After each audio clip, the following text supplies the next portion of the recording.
Welcome to Energy Stew. This is Peter Roth, your host, and I'd like to ask you what you know about NDEs, near-death experiences. And many of you have already heard about them. Perhaps some of you have had some of your own. I know someone particularly who has had two of them, and maybe people have had more of them. So we want to know more about this, and what does it mean to have a near-death experience? How real are they? What kind of scientific evidence is there about it? Who's looking at them, and what are they doing to help us understand it more? And to do that, I found a wonderful guest for our show who really has made a life study of NDEs and higher consciousness. And so I'm very happy to introduce Melvin Morse to the show. Melvin, welcome. Hi, Peter. I'm so grateful to be on your show. As you know, I'm a former critical care pediatrician, and I worked at the University of Washington and Seattle Children's Hospital for about 20 years. And, you know, I trained at Johns Hopkins.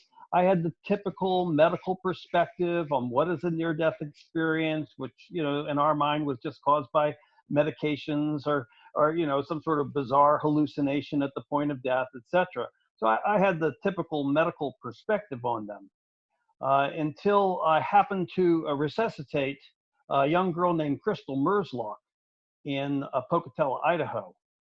And she, at age 7, came as close to dying. You know, she suffered what we call clinical death, and she was completely resuscitated. And I had the chance to interview her a couple of days later, and she had drowned in this community swimming pool. And so I said to her, "So, Crystal, tell me about you know, what happened to you? You know, meaning, you know, how did it come that she drowned, or etc." And she looks at me and she says, "Do you mean when I was with the Heavenly Father?" and you know, and I laughed. And I sort of laughed, you know, the way a teenager laughs about sex. I was embarrassed. I was like, you know, like, what? That's so. And she looks at me and she understood my laugh, you know, that it was sort of a disbelieving laugh.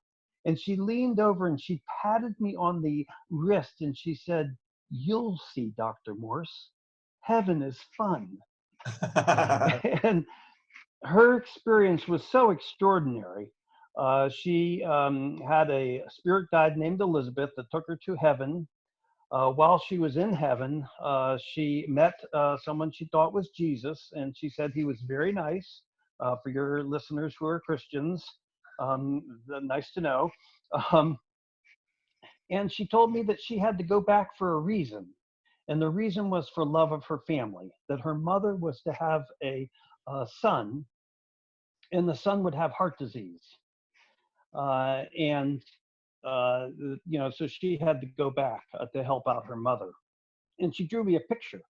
She drew me a picture of looking down from heaven and seeing her, you know, her brother who had not been born yet. And certainly nobody knew that he had a heart disease at this time. And she drew him with having a very large heart in his chest. And then sure enough, about 6 months later, her brother was born. And in fact, he did have heart disease, exactly as she had described it. Wow. And that was so astonishing to me. I mean, this is something that you know, I personally knew that she was at the point of death. She accurately described for me her own resuscitation during a time that I knew that there was no medical way that she could have known what was going on with her. And then, you know, drawing me a picture, which 6 months later, events showed was true. That, you know, I felt that I had to learn more about these experiences. And so I went back to Seattle Children's Hospital and worked with the head of the intensive care unit, Don Tyler, and head of the Department of Neurology, whose name's Jerry Milstein. And we designed really the first well-designed, what we call prospective, meaning that we interviewed all survivors of cardiac arrest at Seattle Children's Hospital over about a 15-year period of time. So we didn't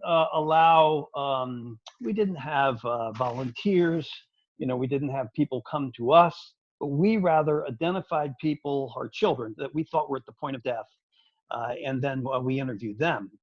And then we carefully compared them to control patients who also had a lack of oxygen to their brain, who were also treated with a variety of different medications, and such as that, but were not near death.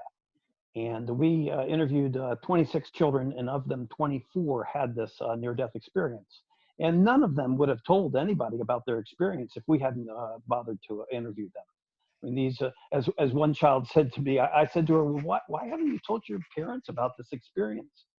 And she says to me, I didn't think you were supposed to be able to talk to God. So even, a young child knows that in our society, we don't have a society that nurtures spiritual experiences, that's for sure. And Peter, we published our articles in the American Medical Association's pediatric journals. We published in the Lancet, and our study then inspired a physician, a cardiologist in Belgium named Pim van Lommel, and he did a far more extensive study than ours. He did but a similar type of study of adults, and definitely showed that they also had near-death experiences at the point of death, and that these experiences are very real, that they're not caused by a lack of oxygen to the brain, they're not hallucinations. There really is no one who can look at the scientific literature and conclude anything but that near-death experiences are real, that this is an experience we will all have at the point of death. And as one child said to me, I love talking to children about it. She said to me, I wasn't dead. I wasn't dead at all. Some part of me was still alive. And remember, Peter, that these are children whose brains aren't working anymore. So this tells us something very important, that consciousness does not depend on brain function. And, when I started this, Line is breaking up a little bit right now. I had always spunked that the science was against spirituality. And what I have learned is that if you understand the neuroscience of spirituality, you can understand it better, that you have a far more profound understanding. Many of the stories that you've shared with me, stories of interacting with spirits, departed spirits, and such as that. We can only start to understand those experiences when we understand the neuroscience of what, for me, started with the near-death experience, but became a greater understanding of the neuroscience of spirituality. But all it really does, well, it opens the door. It opens the door. It opens the door. Right, and then because once you understand but once you understand that the near-death experience is real, then that in turn validates all the other types of spiritual experiences. And we start to understand that we have a spiritual brain, that our brain is actually hardwired to have spiritual experiences. And I'm gonna just jump right to something that's near and dear to my heart. Is much of the reason that I published this research was for dying parents. For parents, who children have died. Right. Because I felt this was information that they needed to know. Right. Oh, very important. And so, but what I discovered was that when I interviewed grieving parents, invariably they themselves would have profound experiences of interacting with their child who had passed. Right. Beautiful experiences. Waking up in the middle of the night and their child is at the foot of the bed saying, Mommy, stop crying. I'm okay now. Just profound experiences. The experiences in which they would actually appear to them in a cell phone, for example, a picture of them appearing in a cell phone with no other way to explain. Um, or I had a very close friend whose daughter had passed, and on the he had a picture of her, which is just sort of a black and white kind of picture of her in the last few days of her life. And on the anniversary of her death, he happened to be looking at the picture again, and in the background was an astonishing tunnel that was all filled with bright colors that was extending out from her head, that hadn't been part of the picture before that. Wow. And me being the scientist I am, I immediately sent it off to experts to see if it had been photoshopped or something like that. And sure enough, they the people that examined the photo from a forensic point of view, said no, this is something that's inherent in the picture itself. This is not something that was grafted onto the picture after the fact. Right. I've Well, done why some is this shows. important? I've done some shows about having the dead contact us. Um, Yes. so So there are many here's ways. the thing, though. Yeah. Go on. I'm sorry. No, there are many ways. There's a woman I interviewed recently who has a book called Never Parted, and about her brother who stayed in touch with her for a year after he died, and in many different ways that he could be in touch with her. And there are other books like that, and other Exactly. who I've interviewed. But here's the thing. Research on this subject, from the literature, research shows that perhaps 70 to 80% of grieving parents have some sort of interaction with their child who's passed. But typically they dismiss these experiences as hallucinations of a grieving parent. Right. They don't put any, they don't give them the respect and the honor, and frankly they usually contain the seeds of healing grief. And once I understood that near-death experiences were real, I began to understand that all of these associated experiences are just as real. There's no reason to think that, if we have the ability that consciousness survives our brain when it's dying and dysfunctional, then there's no reason that that consciousness can't contact us later in life. But And, for example, one of go the on. things that is difficult to comprehend, because a lot of these people who have had near-death experiences during, for instance, operations or whatever, are hovering over their bodies, watching the doctors operate on them, or they float out to the waiting room and they see people, they hear conversations out there and see it. And then these children, as you say, they can draw their experiences. They can, Absolutely. and so And you see that their eyes and their ears were working outside of their heads. So that's what's very exactly. hard for a lot of people to understand. How do we see if we're not in our brains looking out through our eyes? How does the spirit that's floating outside of their body? Beautiful. You've come right to the heart of the issue. Okay. And we know, for example, most of the patients that I resuscitated, we taped their eyes closed, so they're not seeing anything. And so I had this very question, Peter. I said to myself, how are they seeing without a functioning brain? Because the near-death experience teaches us that consciousness survives, exists independent of the brain, and then clearly uses the brain. Consciousness uses the brain so that we can interact with each other and talk with each other. However, this is what brings me to what's called remote viewing. And we've learned that human beings have another set of senses, and that these senses permit us to access information from the universal energy source. When these children die, invariably they say that they interact with a place which has all knowledge, which has all information, that most people call God, let's face it. And we can access that while we're still alive. Right. And so we know that through the science of remote viewing and such as that. And when you ask these children very specifically, Well, so, what did you actually see? They'll tell you, Peter, they say, well, I didn't see like you see with your eyes. They'll say things, beautiful things like heaven had so many colors that I had never seen before. But you Um, can also the, see the, people on the other side too. They meet their relatives who have died. So they are often Absolutely. people on the other side. So how do they see them?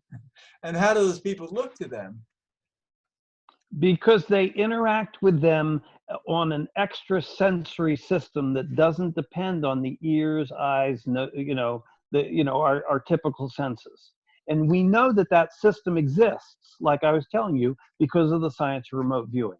We know that all human beings have the ability to obtain information from sources that don't depend on our local senses. Whether we call it intuition, whether we call it remote viewing, whether we call it mediumship, these are absolutely normal abilities that human beings have.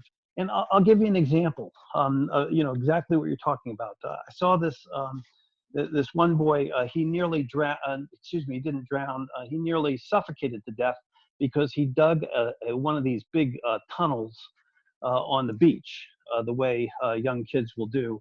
And then the tunnel collapsed on him and nearly suffocated him. And he told me that suddenly by his side, there was a wizard who was dressed in white and told him to struggle and you will live. And so I said to him, well, so what was that like for you? And he said, well, he didn't talk to me the way you and I are talking. He talked to me with his mind. Right. So these are mind-to-mind communications. These are, the sort of the gut feeling that we all have, that sense of knowing. And he told me later on that he knew that this wizard was God. And I said, well, how did you know it was God? And he said, because of the knowledge that was in his voice. I just knew it. But we're tapping into So even though they just we're tapping into something that I think is go, universal. For instance, I think most of the animal kingdom communicates mind to mind. Birds and exactly. squirrels and all of that, they're all telepathic. And we don't, science thinks they must be pretty dumb because they can't speak like we do. But it's amazing the communities they create and how they get along, and in ways that we can't comprehend because they are speaking to each other, but they're doing it in a different way. I think humans are kind of limited because we have these faculties that we think are only it. Exactly.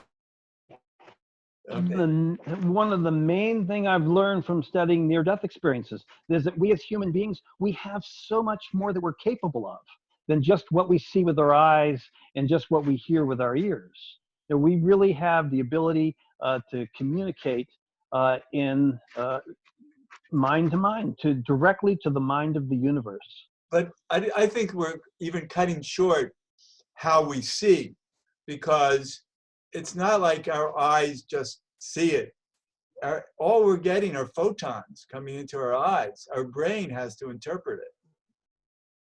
And so it really is magical that we see and hear as humans anyway, because even our ears are only getting, noise that the brain then puts into, information.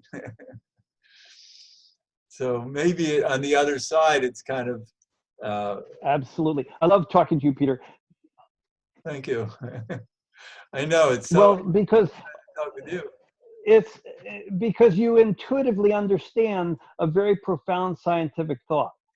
See, science actually teaches us this, is that our universe is actually a universe that is filled with energy. That we are, in fact, beings of energy.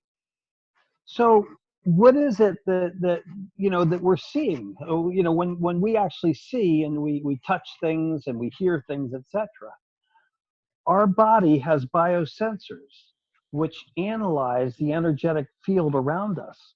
And then we actually create in our mind these visual and auditory experiences. Right. So everything that is around us is something that we've created in our mind. And so that's wonderful because it allows us to talk with each other. And as I've learned from children, the reason that we're here in this earth is to learn our lessons of love and to be able to interact with each other. But it's also limiting in a way as well, because then we think that what we create with our mind is all that there is.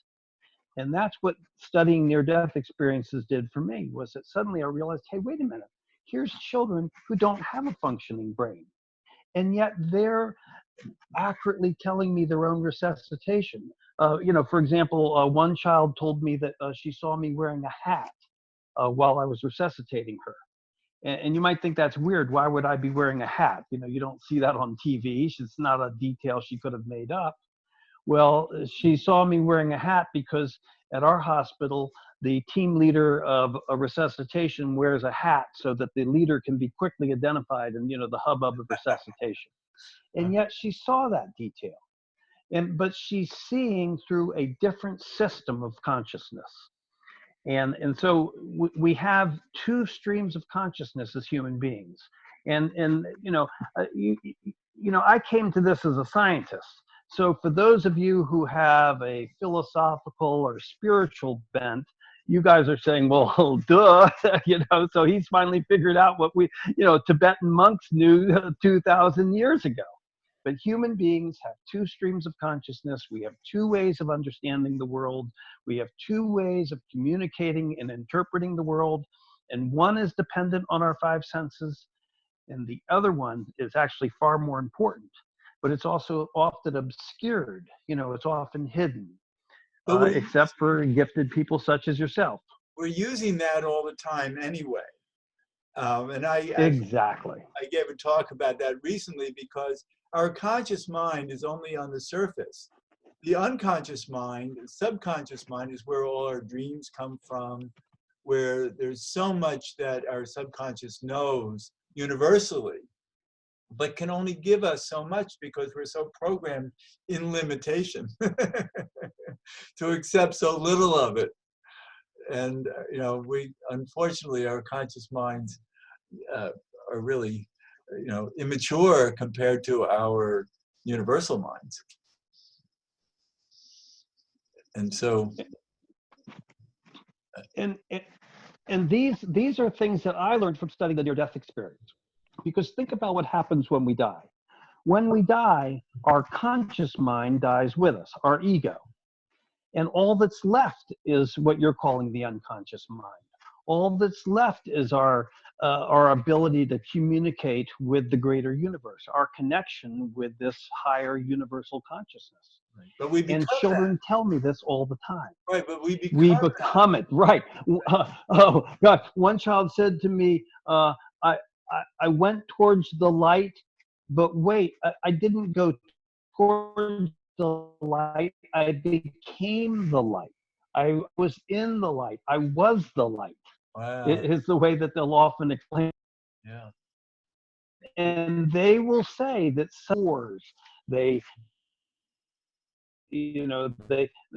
I heard the sound of the universe all wrapped up in a ball of light that was shouting so loud. Your line is breaking. The unaware couldn't hear it, and the aware only thought that they did. Oh, I'm sorry. I know, but I caught most of that. That's good. But we're actually getting near the end of the show. Hopefully we can do more shows because this is. I would love to do more shows with you. I love your breadth of knowledge is just astonishing. I'd love to share with you what how medical science is basically just catching up with people like yourself. Well, I'm honored to hear that from you. Thank you so much. But let the audience know more about your websites and how they can get more from you. So Okay, my website it's melvinmorsemd.com. I have links there to wonderful interviews with the children, and the children's experiences, and they're describing, what they had. I also have another website that's spiritualscientific.com that has just dozens and dozens of interviews with children. And I wrote several books that are amazingly still in print. I wrote Closer to the Light, which is about near-death experiences in children. I wrote Transformed by the Light, which was what happens to these children when they grow up. What is it like to have a lifetime of having a near-death experience early in your life, and then how that's affected you in your entire life. And it's just astonishing and gratifying. So much to explore with you going forward. And Your line is breaking up again. Experience. Yeah. So I'm sorry. Whenever we start to talk about spiritual things, that always happens. That's what I learned from Transformed by the Light. People that have near-death experiences frequently can't wear watches. Computers don't work around them, and such as that. Yeah, it's strange. So Melvin Morse, this is such a pleasure talking with you, and I'm looking forward to talking with you some more. Thank you so much for being on Energy Stew. Oh, thank you so much. It's just a pleasure to interact with you. Thank you so much, Peter. And this is Peter Roth, your host of Energy Stew at prn.fm. I can be reached at peter@heartriver, HEART river.org.